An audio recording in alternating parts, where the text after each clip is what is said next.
Hello there! Did you know that we're halfway through our countdown? There's only 5 days left until school starts. Today's piece of advice is telling you to post your school's weekly schedule somewhere in your study space. During our school's registration, you should have received a schedule that looks something like this, where it tells you the times and where to go for each period. For example, on Mondays, you should go to period 1 from 8:20 to 9:25, followed by period 3, then period 5, then it's lunch, and then we transition over to asynchronous time for periods 2, 4, and 6.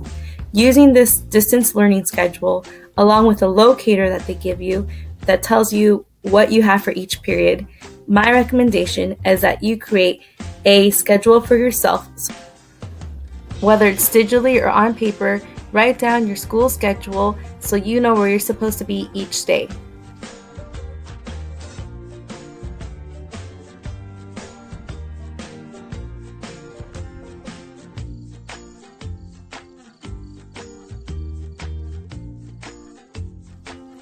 This is an example for my classes on Mondays and Thursdays where the schedule says I will go to synchronous classes 1, 3, 5 and asynchronous classes 2, 4, 6.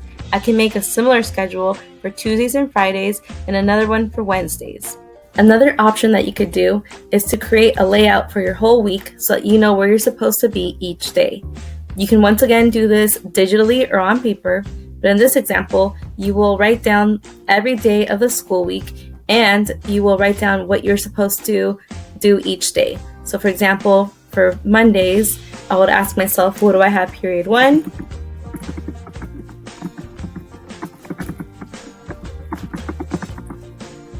What do I have period 3?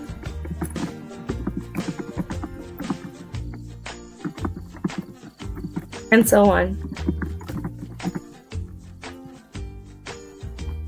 Notice that I put Wednesday in a different color because Wednesday is different from the other days where you visit each period for 30-minute segments.